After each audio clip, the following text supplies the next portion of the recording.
found it overwhelming and deeply saddening.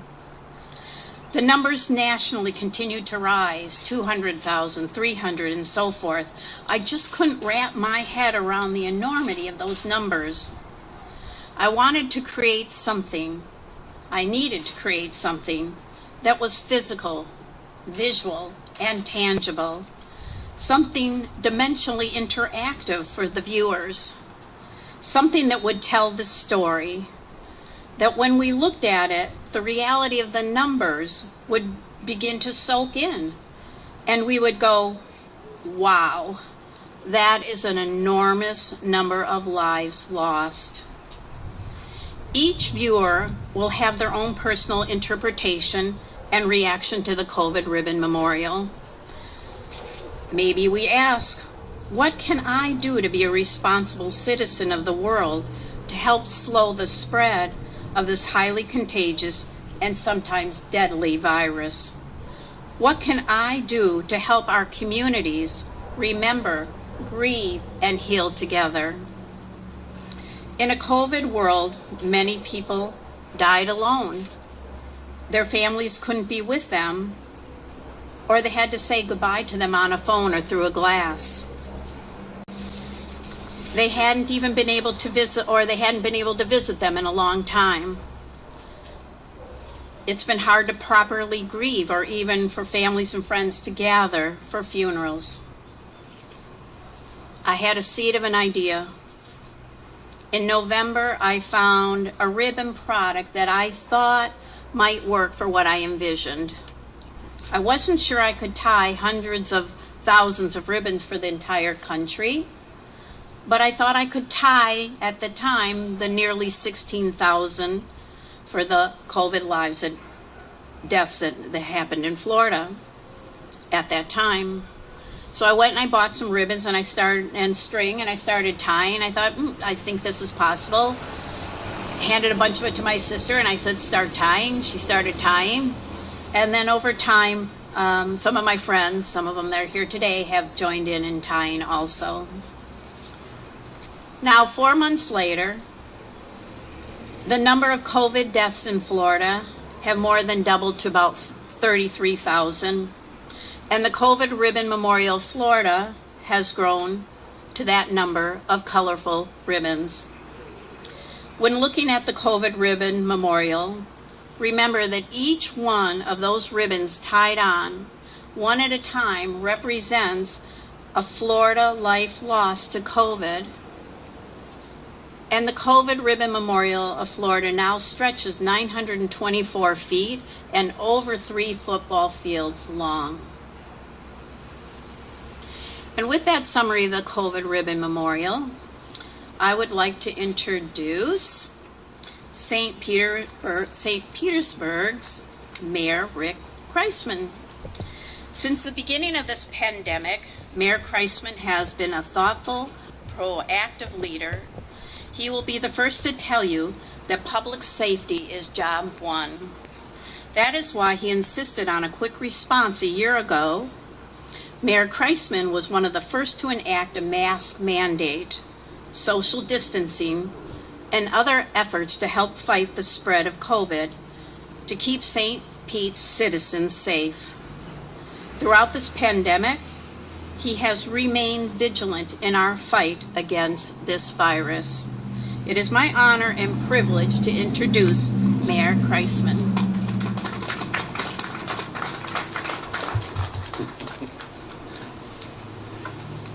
Good afternoon, everyone.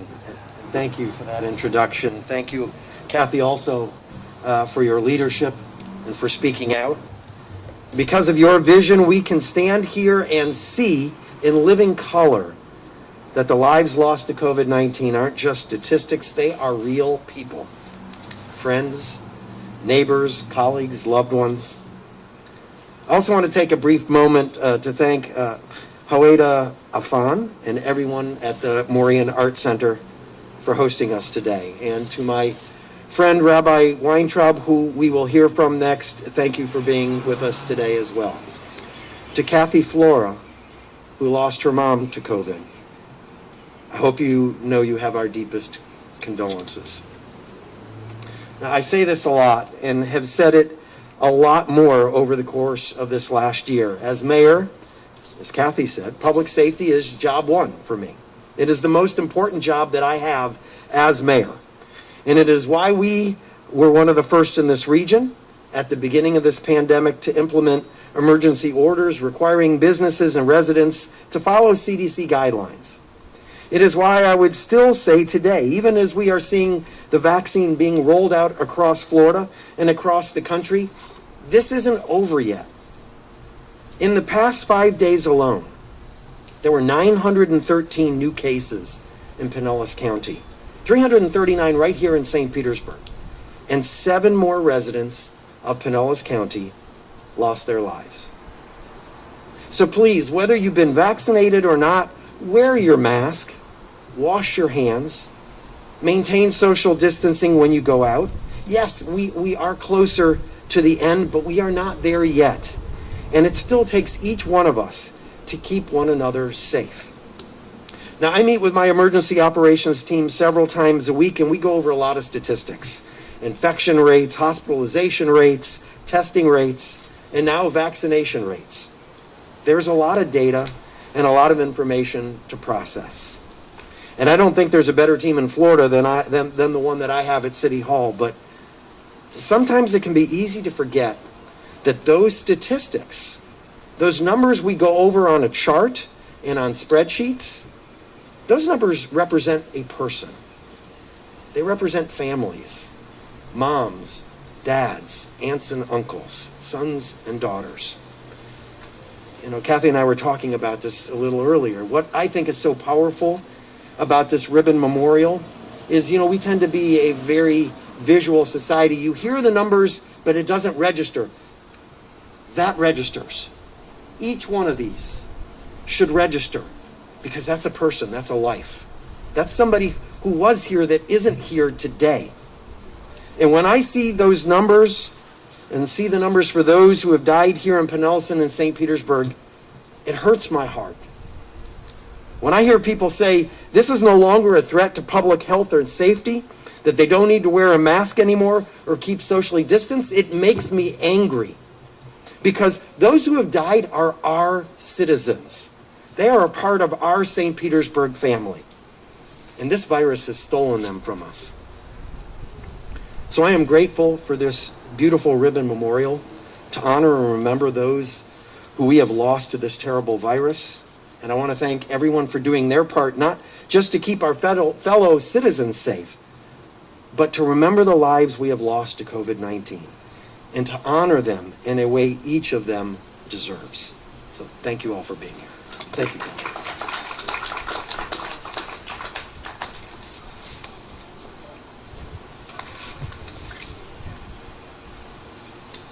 Thank you so much, Rabbi Kriseman. Really appreciate your words. They really struck a place in me. So catching my breath with that. Next, I'd like to introduce Rabbi Philip Weintraub from St. Pete's Congregation, B'nai Israel. He's going to share some thoughts and comforting words with us. Thank you.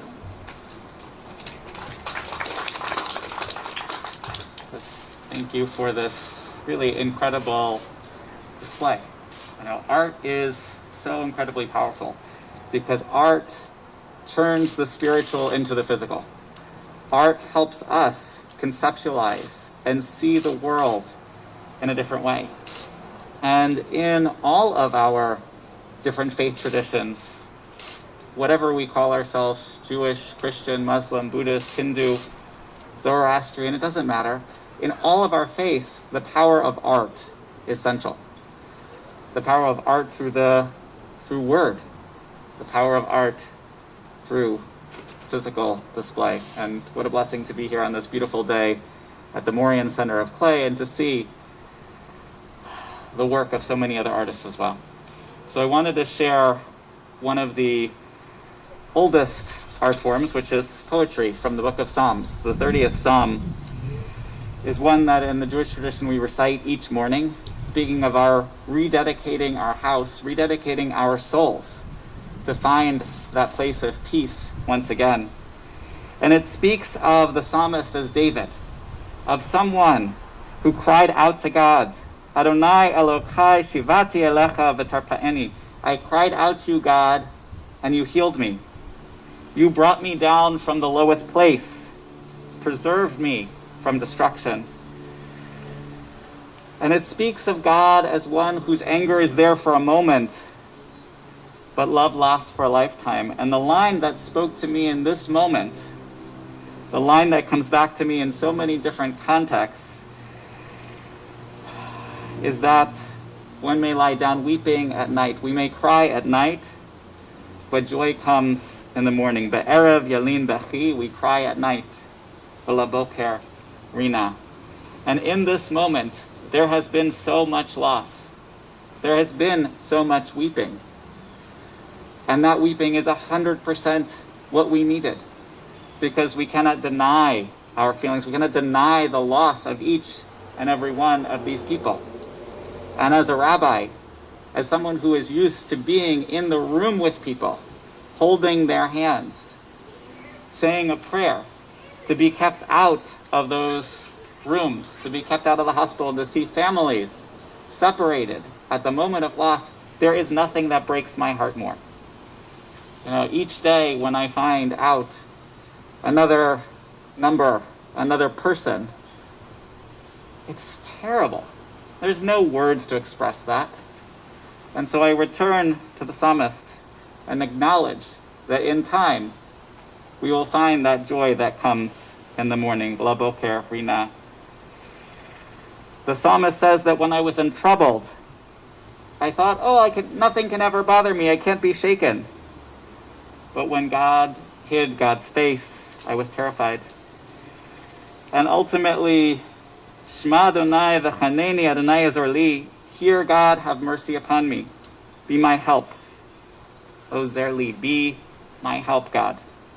And the answer that the psalmist hears is that you turned my lament into dancing, hafachta mispoli patakti sakivazani simcha, and girded me, embraced me with joy, that my whole being could sing psalms, that we would find praise. Joy comes in the morning. This text has been with me for decades. Just like Moses looking to the promised land from the mountaintop, echoes of Martin Luther King, knowing that he was not going to make it, a very powerful moment in Jewish history as this week will mark Passover.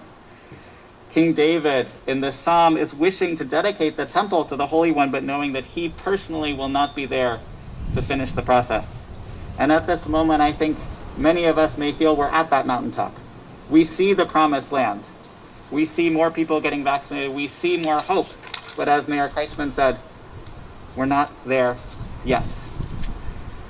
There is so much work that remains to be done. And we need a source of strength.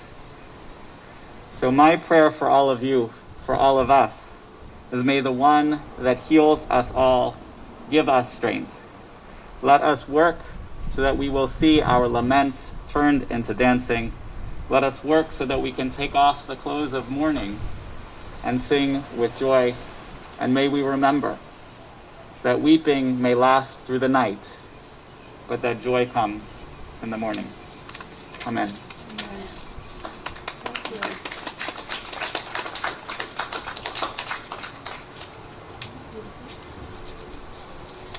Thank you so much, Rabbi. I really appreciate your words. Next, I'd like to introduce Kathy Flora. She is an author, speaker, and a coach. I first met Kathy at the COVID Ribbon Memorial Florida's first event on Anna Maria Island, where we stretched it out along the beach. And I've invited her here today to tell her story of what it was like losing her mother to COVID.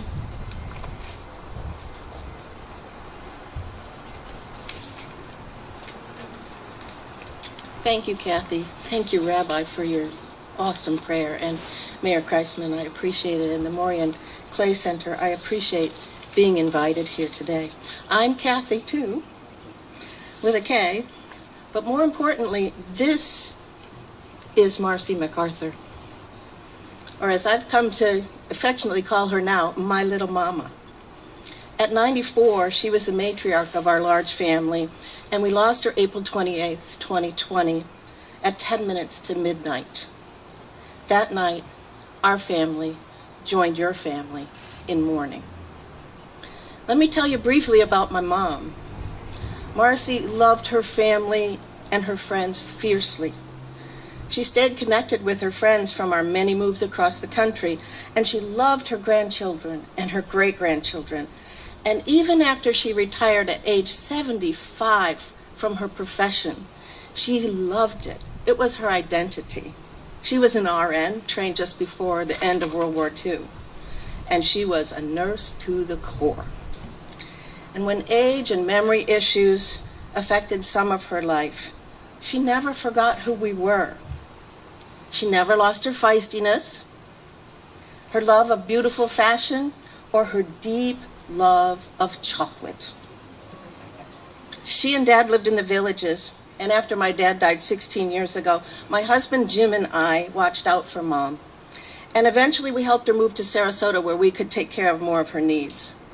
I loved those years with my mom, getting to know her better, growing to admire her social skills, her strength, and her courage.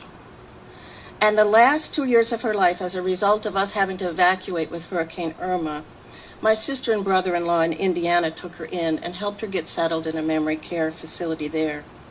She may have had memory issues, but she was physically healthy. Last year, in early April, as the surge of COVID just started across the country, there was a death in her facility. They tested everybody in her unit and locked the place down. My two sisters and my brother who lived locally could only see her through the windows.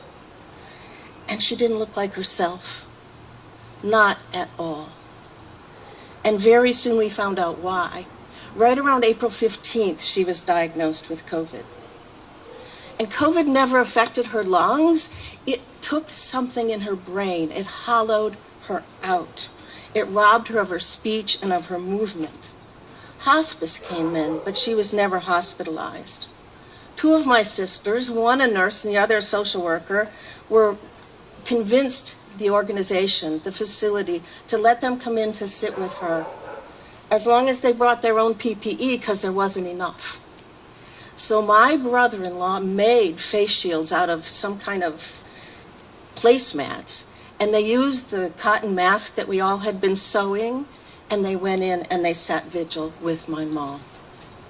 My brother and sister on the West Coast and Jim and I down here in Florida could not be with her. Lockdowns were serious business, and the facility had already stretched their rules far beyond what they should have. But thank goodness they did that for my sisters. So in that last few days, I sang to Mom on tape that they played for her over and over again. And on FaceTime, I told her how much I loved her, how I wanted to be fierce like her when I was her age.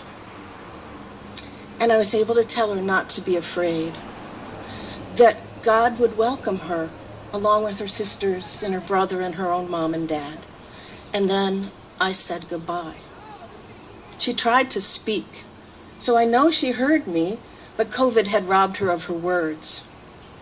I wanted to be there.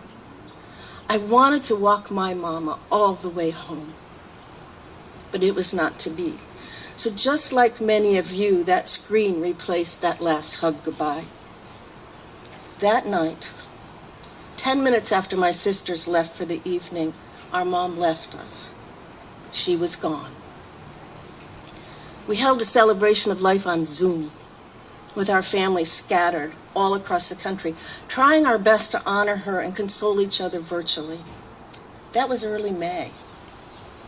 Finally, in October, when small gatherings were allowed again and burials were allowed, we laid my mom to rest at the Sarasota National Cemetery next to my dad, a captain in the Marine Corps. I never cried the night she died, nor for long thereafter. Grief was strong. It laid me out. But there was so much loss and grief surrounding us that somehow it felt selfish to talk of or focus on my own mother when everybody's pain was so deep. So when I learned about this first COVID ribbon memorial that Kathy Tobias created, I knew I needed to be part of it, Kathy. I had to be part of it to join our family with all the other families who know and who recognize and want to celebrate our precious loved ones. Mom's ribbon is over there and it's yellow, and I haven't found it yet, but I'm going to look. I chose it for her love of yellow roses. And when I wrote her name on that ribbon, somehow some of my grief lifted, replaced by recognition and a sense of deep love and joy. Finally, we could publicly recognize that those we loved and those we lost mattered. Thank you, Kathy, for making this possible. That morning, as the ribbons fluttered in the sea breeze on Anna Maria Island's beach, it was as if we felt and heard the spirits of our loved ones surrounding us, rising up to be caught in the wind. It really moved me. So yes, our story is your story. It's the story of everybody who lost somebody in this country. And my wish for you is that as you write your loved one's name on your chosen ribbon and share their photo today, that you will know that we see you and we know your heart, that we stand with you in solidarity with each other. And in that symbolic gesture, I pray that you can release some of the grief that you carry for the one that you loved. May you feel their spirit rise on the wind in that symbolic act. And with that simple act, may you find peace. Thank you.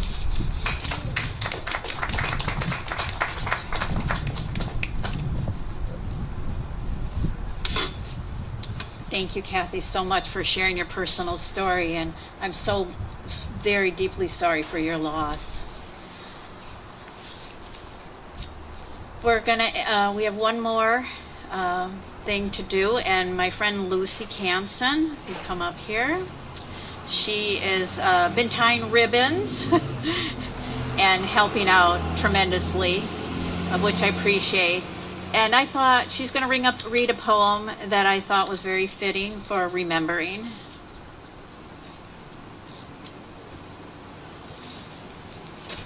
Which I did not like. No, you can say. Okay. By Sylvan Kamens and Rabbi Jack Reamer. Get closer. Okay.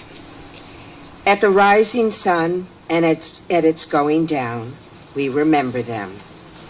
At the blowing of the wind and in the chill of winter, we remember them. At the opening of the buds and in the rebirth of spring, we remember them. At the blueness of the skies and in the warmth of summer, we remember them. At the rustling of the leaves and in the beauty of the autumn, we remember them. At the beginning of the year and when it ends, we remember them. As long as we live, they too will live, for they are now a part of us as we remember them.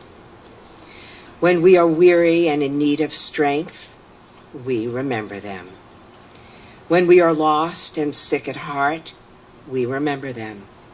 When we have decisions that are difficult to make, we remember them.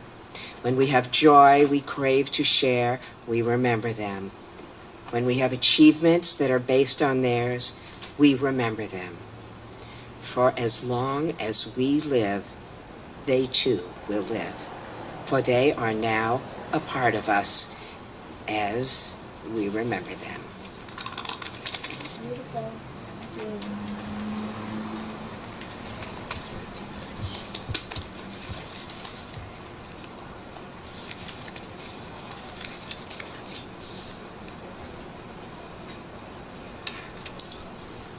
Well, thank you, Mayor Rick Kriseman, for joining our remembrance event today and for helping us heal together as a community.